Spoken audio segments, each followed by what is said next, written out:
Hello friends, आप सब कैसे हैं। आई होप आप सब मस्त होंगे। आज के हम इस वीडियो में जो लेक्चर नंबर 2 है, इसमें हम जो है समकोण त्रिभुज के बारे में यानी कुछ जानेंगे। जैसे कि हमने पिछला वीडियो में जो है लेक्चर नंबर 1 में हमने ये बताया था कि जो त्रिकोणमिति का जो संबंध होता है यानी समकोण त्रिभुज राइट एंगल ट्रायंगल से होता है, जिसमें हमने समकोण त्रिभुज के बारे में बताया था कि जिसमें कर्ण सबसे बड़ी भुजा होती है और दो छोटी भुजाएं लंब और आधार होती है। आज का हम इस वीडियो में कुछ पाइथागोरियन ट्रिक यानी जिसको हम समकोण त्रिभुज की जो 3 भुजाएं जो होती है उसके बारे में जानेंगे। कैसे हम जो है 2 भुजा मालूम है तो तीसरी भुजा कैसे हम ज्ञात करते हैं, क्योंकि इसी से संबंधित जो है आपका त्रिकोणमितीय अनुपात निकाला जाता है कि जिस तरह 2 भुजाएँ दे दी जाती है और तीसरी भुजा निकाल कर त्रिकोणमितीय अनुपात निकालते हैं। तो आज हम इस वीडियो में इसके बारे में जानेंगे। जैसे मैंने ये ब्लैक वाला जो लिखा है यह कर्ण, ये जो हमको ज्ञात करना है। जैसे कि यह समकोण त्रिभुज ABC है, इसमें जो है आपका कोण B समकोण है, जिसमें हमको लंब मालूम है 3 सेंटीमीटर और आधार मालूम है 4 सेंटीमीटर। हमको ज्ञात करना है क्या, कर्ण। यहाँ जैसे हमने लिखा है कि गिवन में कि हमको लंब जो मालूम है, आधार भी मालूम है, तो हमको कर्ण ज्ञात करना है। तो कैसे ज्ञात करेंगे, समकोण त्रिभुज में कोई भी अगर 2 भुजा दी हो तो उसको हम पाइथागोरस प्रमेय से क्या करते हैं, हम निकालते हैं। जैसे पाइथागोरस प्रमेय होता है कि कर्ण का वर्ग 2 छोटी भुजाएं लंब और आधार के वर्ग के बराबर होता है। जैसे हमको लंब और आधार मालूम है इसलिए लंब 3 मालूम है, आधार 4 इसलिए 3 का स्क्वायर और 4 का स्क्वायर निकालेंगे।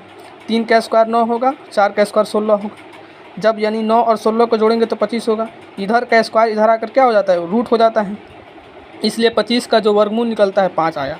इसलिए मेरा इस समकोण त्रिभुज में जो मेरा कर्ण आया कितना आया, 5 सेंटीमीटर। इसी तरह से दूसरा हमने समकोण त्रिभुज लिया जिसमें से 2 भुजाएं हमको मालूम था यानी लंब और कर्ण मालूम था, 5 और 13 दिया हुआ था, जिसे हमने ब्लैक वाला निकाला क्या यानी आधार।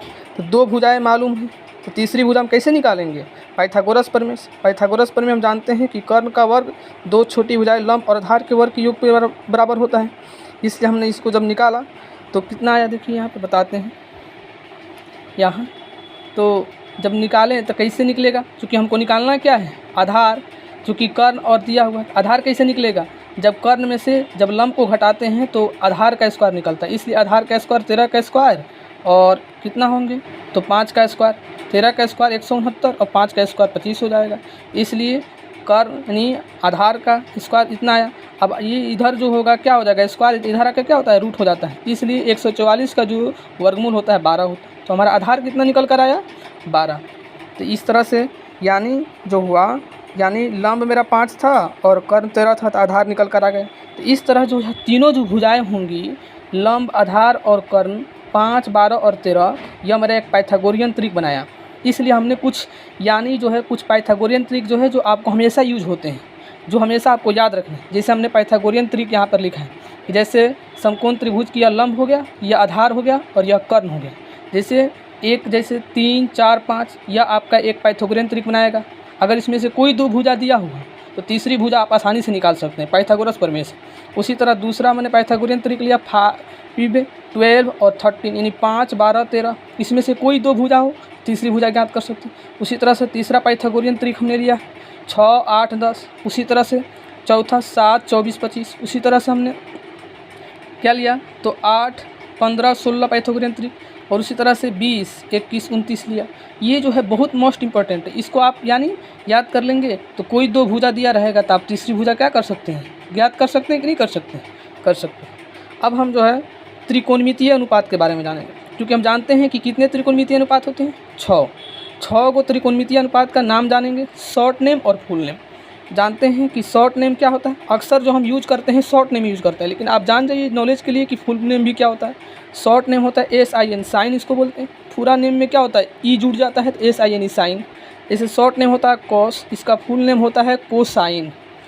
शॉर्ट नेम होता है टेन, इसका फुल नेम क्या होता है, को यानी टेंजेंट होता है। यानी शॉर्ट नेम होता है कोसेक, इसका फुल नेम क्या होता है, कोसेकेंट होता है। शॉर्ट नेम सेक होता है तो सेक का फुल नेम क्या होता है, सेकेंट होता है। कॉट नेम शॉर्ट नेम होता है, इसका फुल फॉर्म क्या होता है तो को टेंजेंट होता है। आज का हम इस वीडियो में इतना ही जानेंगे।